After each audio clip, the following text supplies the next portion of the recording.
We're on. Hmm? We're on. It doesn't pick up any of that. Okay. It just picks up what we say. Okay. A little quiet in here. Let me make sure this is getting. For the edit this shit myself.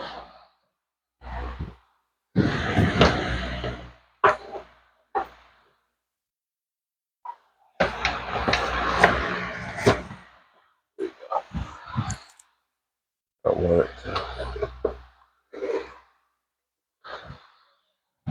All right. Normally, it's more noise in here. What's going on? This is Attention Whores Podcast, episode. I think we're at 461. 461. I jumped a whole bunch. And this right here is a man of many words and few of them. He's quiet because he said he's giving me 15.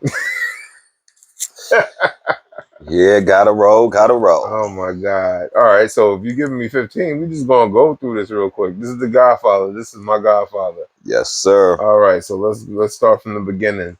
The Bronx in the 70s and the 80s. Well, I grew up with Jazzy J, Red Alert, the Jazzy Five. I've come from Soundview, 1711 Lacombe. Been out of the Bronx for a while, but For a while. yeah. But being from the Bronx, I was labeled and had the privilege of being watching hip hop be created, and was running with some of the greats. So hip hop taught me that, we can manifest our own destiny by taking care of the things that we need to take care of. And what we did was take a music that nobody said would be anything and made it into something that's a 2, 3, 40, maybe 20, $30 billion. Now, when you say hip hop, the beginning of hip hop, there's a lot of things going on where it was actually made, who actually started it. Of course, I lived near where it was quoted to be started, Sedgwick and Cedar. DJ Kool Herc. Yeah, Cedar Park. But there's Yep. also talks about it happening in different areas, different boroughs, things like that. What was that happening back then? Yes, but what really put hip hop on the map was the blackout. The 70s. The blackout. That's the blackout. I heard. Who did I talk to? Danny or somebody? I talked to somebody. A lot of people got their equipment. That's right. That's how everybody got their equipment. We started going to the parks, Bronx River Park, Soundview Park, connecting it to the light pole. Yes, okay. But we also had the old ladies in the buildings seeing what we was doing. Started when the cops started messing with us. They basically came out and said, you could plug into our house. And then they would sit downstairs with us so we didn't get messed with. So they helped us, and it goes back to those generations. Our ladies there seeing that we had something and giving us an opportunity. And that's what helped us move it on. I used to go to Bronx River to John, Jazzy J's house, and carry crates for him and Red Alert and Disco Fever. Couldn't have been no more than 10, 12. You know what I'm saying? You wasn't supposed to be in the Fever, but Red Alert got us in there because he wanted us to see the culture. And then the favorite spot in the Bronx was IS 123, the place to be. DJ Mario. You know what I'm saying? I heard about DJ Mario. DJ Mario was one of the first. He got caught up in drugs and took him down, took him for a loop, but he produced many others. The L Brothers, Theodore, many came out of the Bronx. You know what I'm saying? And then it just festered and it moved and it never stopped. Okay. All right. Never stopped. All right. So the 70s and the 80s, what's the difference between that time frame and right now? As far as like how I think how we band together more as a people compared to now. I think the crime has been. I think this is the most crime I've seen or heard of since the 80s being is carefree. It's more stabbings again in the city. We wasn't having that for a while. You know, it's more recklessness. So Well, when you change the concept of the music from culture, teaching you, like togetherness. togetherness, KRS. Mhm. Moses had to be of the black race because he spent 40 years in Pharaoh's place. He posed as the Pharaoh's grandson, so he had to look just like him. Listen, my brothers and sisters, don't accept the wrongs. The information you're getting today is just whack, but ask yourself, why is that? Mhm. We don't have knowledge rap anymore. We got trap rap, and because they're eliminating us because we didn't know how to manifest ourselves to a level where we were in control. Okay. Okay.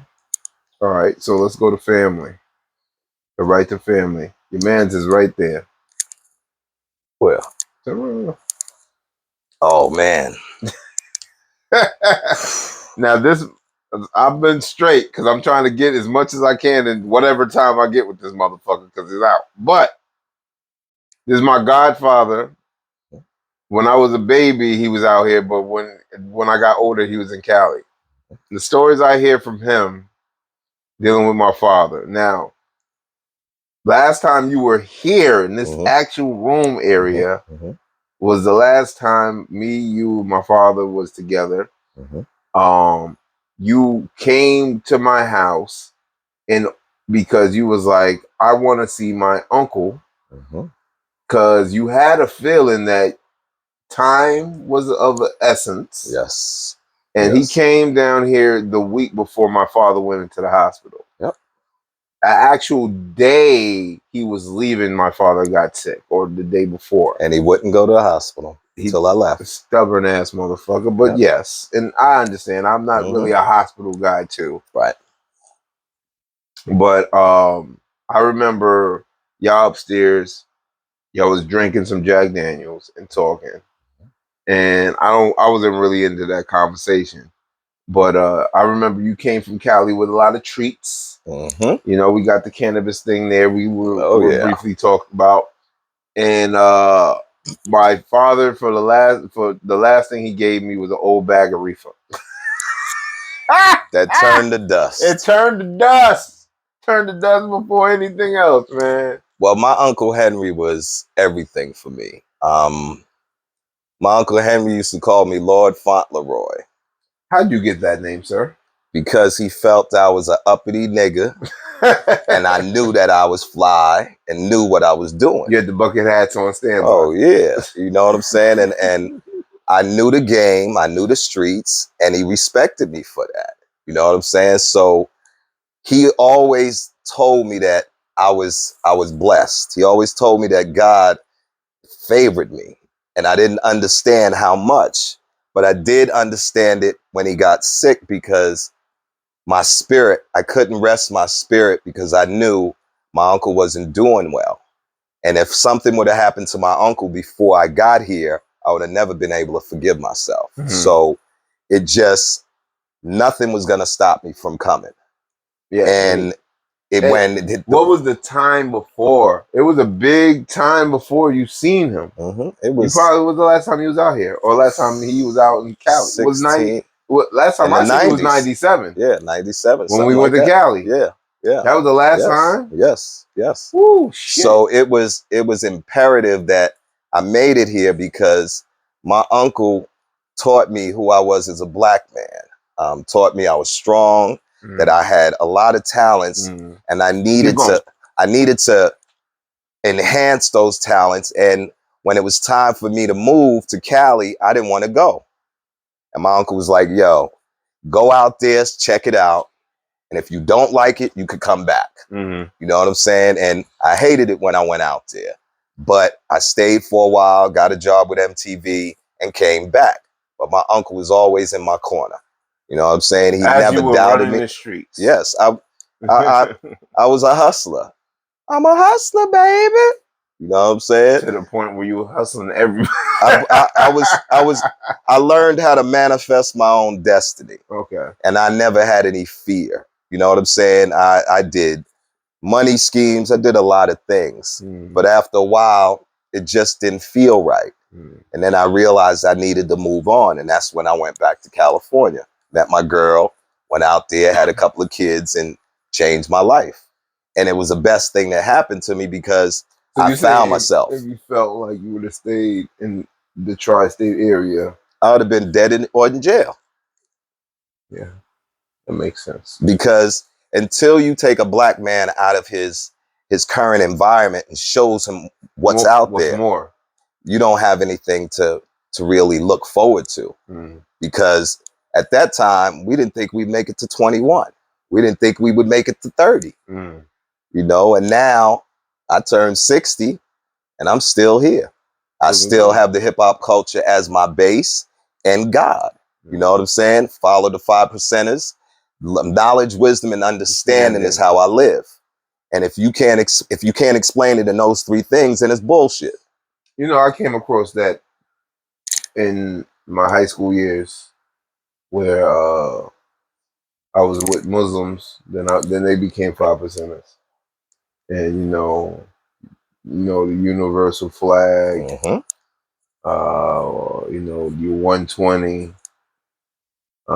You gotta be good on your lessons. Back then, you couldn't just say you were 5% and that's it. You had to when I came up, it was if you came out your building and you met a God, the God said, "What's the science of the day?" Yeah. If you didn't, or what's the lesson of the day? If you didn't know the lesson, you got your ass whipped. Yeah. Then they took you to the mosque.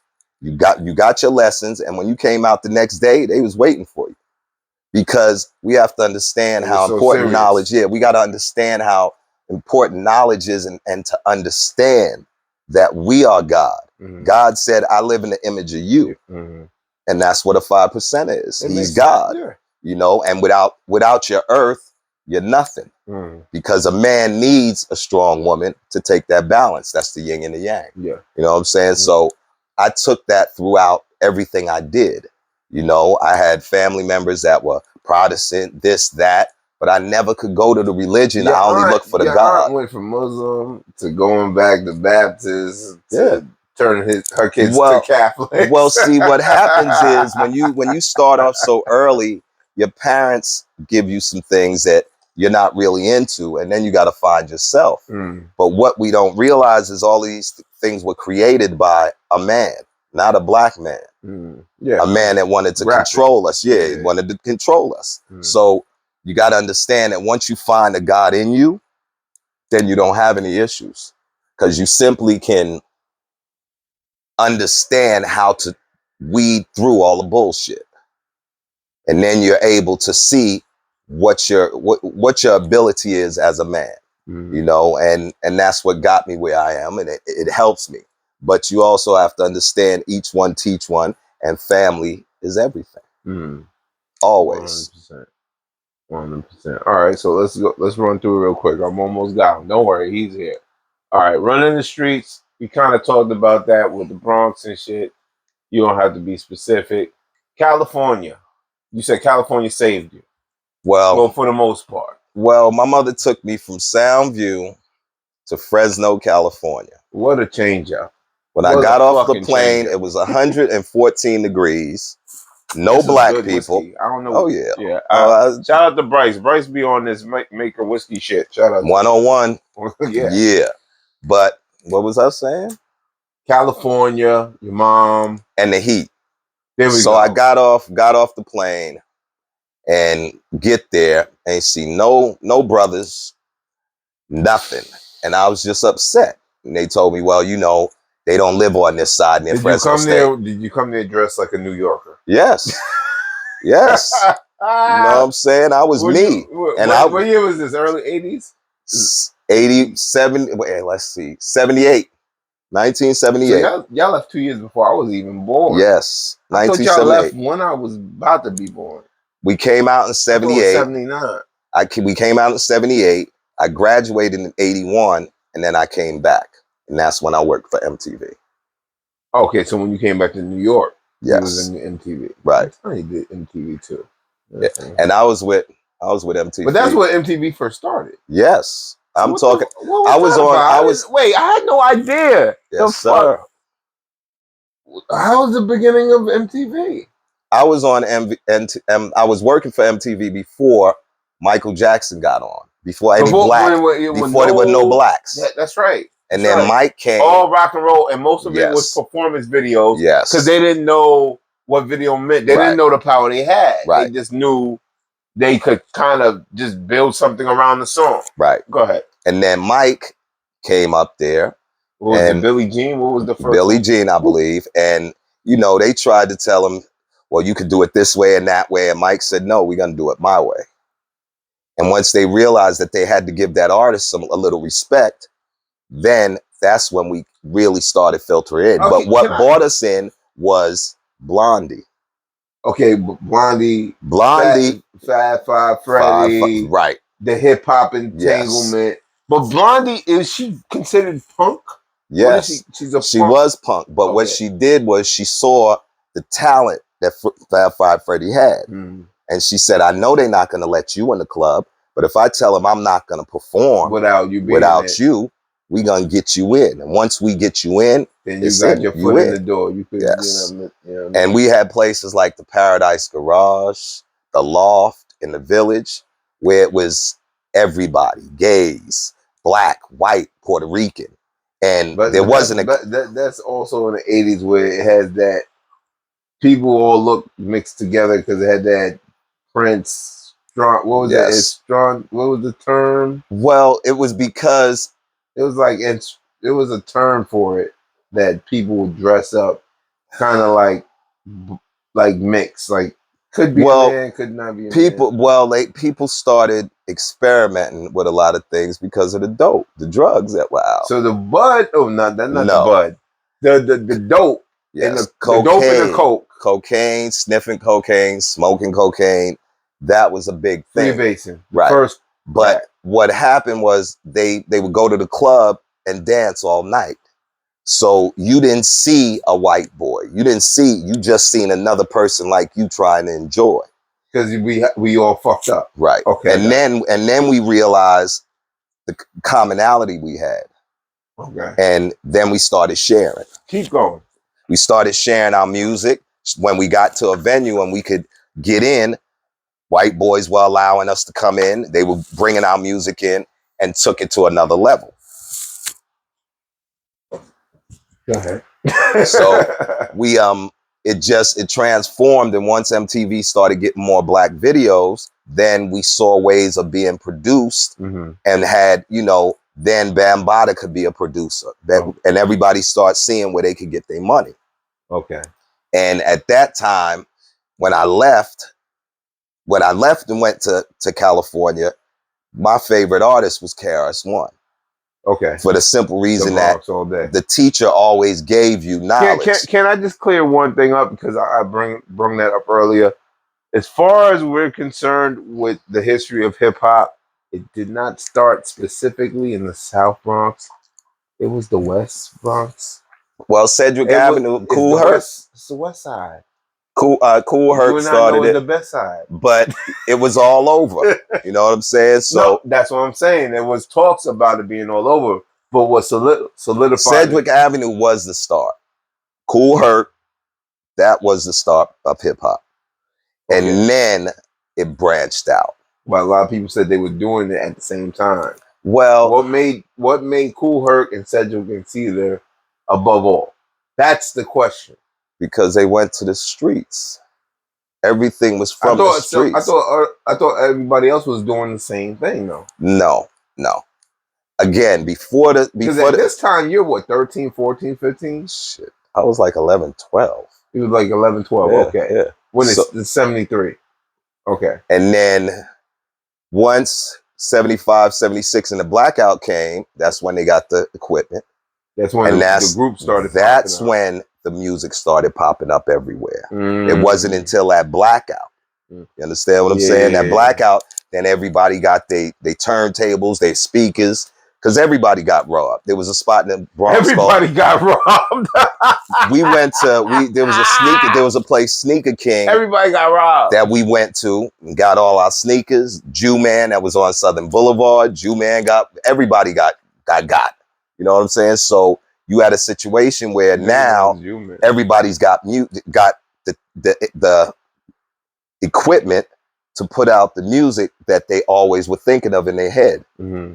And now you've got rock, rap, and R&B all working together, because music is making things change, society and everything else. And once we saw the power of it, we realized that it wasn't about a color, it was a culture. And hip hop is a culture simply because it's not just the music, it's the art, it's the language, everything, the dress.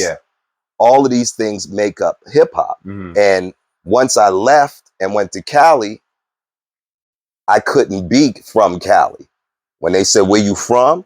I'm from the BX.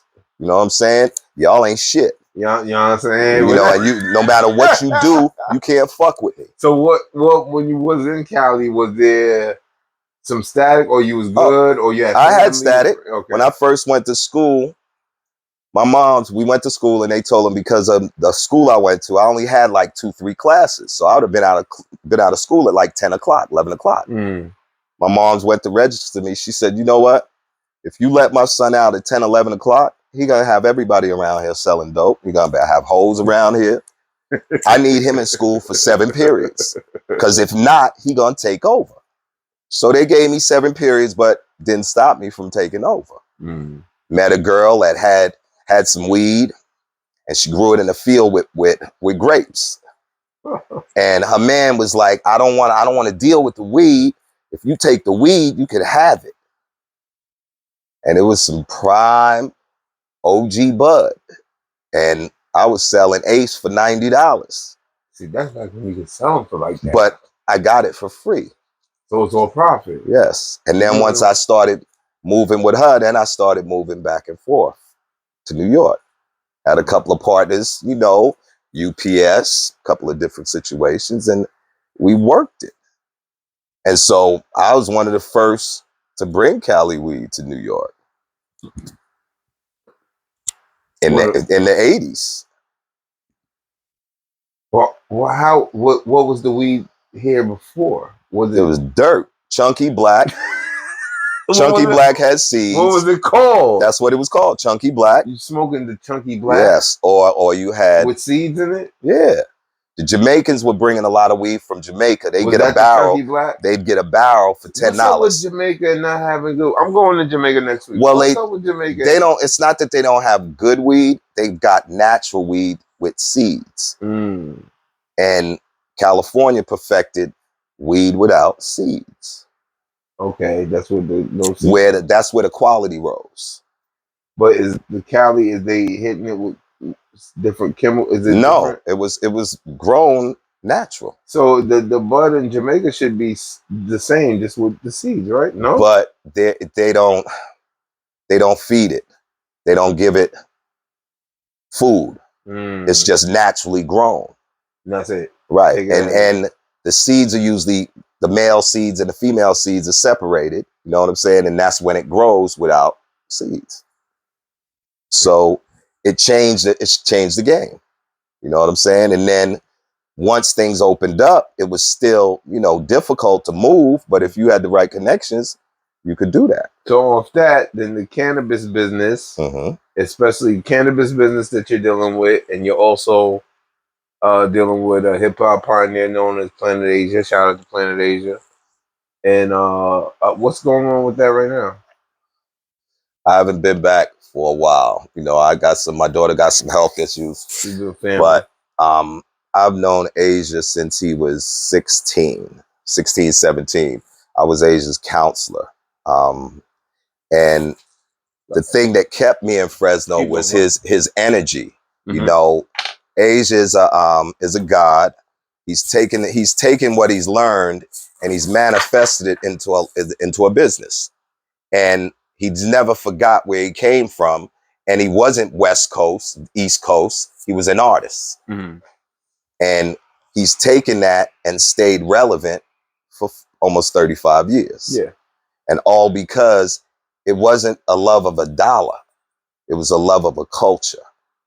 To this day, we still live that culture, you know, and people don't understand that. But how do you know where you come from unless you know where you're going? You gotta do your history. You got to know your history. Mm. And Age is a man that continues to understand his history and how to help people manifest their own destiny. Mm. And he continues to help others. So you knew him for, you said you knew him for like 30 years. He was my student. He came, I ran a school, the School of Unlimited Learning I worked at. It was for kids that had Just understand that I'm learning this shit right now. I did not know this. This is my godfather that I knew for years, but he was always in Cali or somewhere else. So when we see it's like a brief communication. Mm-hmm. All this other shit, like when he told me he used to sell to my pop.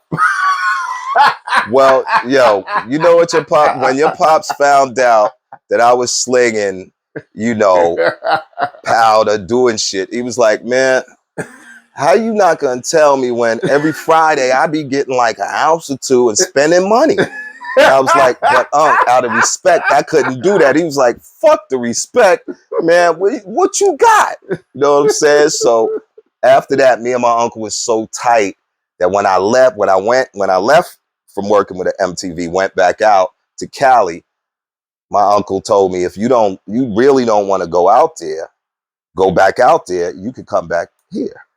So my uncle was always supportive of me no matter what I did. Mm. So that was the reason why I had to get back here when he was ill, because that's where I got my game from. But not only my game, the knowledge of being a God-fearing man and knowing that I was a God, and I had to represent myself that way by the way I lived. I think once he found something he could connect with you on, it's easier to deal with. Right. I was always a little outside of the pocket for him. Mm-hmm. Only certain situations like boxing, musicals. He loved musical shit. And certain shit that if he understood it, he could talk to you about, Well, he, it helped me to weed through the bullshit. You know what I'm saying? Your father was a postman. He was one of the hardest working men I know, but he loved to party. Yes, a lot. But fucking lot. And that comes from going through a whole lot of shit and trying to get it off your chest. And you can't get it off your chest if you still always in it. And these things end up wearing you down. And this is where the black man in America always runs into issues, because they've been trying to kill us for how many years? Still today, man. And they can't do it because of what? The God in us. We gods. And we are favored. And once you realize who you are. Well, that's the reason why all this happens. It's just overzealous jealousy. It's just jealousy and envy comes from who? The devil. Yeah. Fear is the lack of faith. And if you don't trust that you have the God that's in you. Also, faith, because to me is not intangible with faith, even though you could use that as something energetic to empower you or to motivate you. But when it comes to fear is the strongest tool they use with everything. It's fear, everything. Because fear brings doubt. Fear brings no change. Fear means I can't even make a step without perceiving that something's going to go wrong. Perception is bullshit. But perception is everything. Yes, in the world today. Yes, definitely. It's not. Because truth is no longer truth. No. Truth is your opinion now. Yes. It's not even the truth. No, that's right. There's two things that miss from the world right now. The truth and the actual fact. The facts. Not the facts. Like actual factual shit. Everything else is just opinionated, and they call it, and they give these different term words that they want to use. Now it's gaslighting. Right. Now it's, how you see Nick. No, victim. Everyone's a victim. It's ridiculous. And he's looking at his phone. Well, I got a 2-hour drive, almost 3 now. Okay. All right. You know what I'm saying? I got to go to Delaware. All right. Did you ever go to Freaknik? No. Okay. So we can't that was too much for me. All right. No. All right. Words on Trump. Fuck Trump. Okay. Words on Trump. Well, he got out of prison and he went and he's a celebrity or some shit. Bob was that Bob Lee, the Cash App guy that got stabbed. You know I have about? no idea. Yeah, they're killing a lot of people dealing with a lot of digital money going Oh on. yeah, That they. money thing is about to go hard right now. Mm-hmm. You know. And is there anything else you'd like to say? Talk about? I think we went through running. Yeah, All of that. Just to say that if you really want to know who you are, you got to deal with yourself. And before you could judge anybody else, you got to fix yourself. And that only comes with understanding the God in you. And in order to do that, you got to be able to manifest your own destiny. 100%. All right. Words from the Godfather himself. This is the Attention Horse Podcast, episode 461. The Godfather.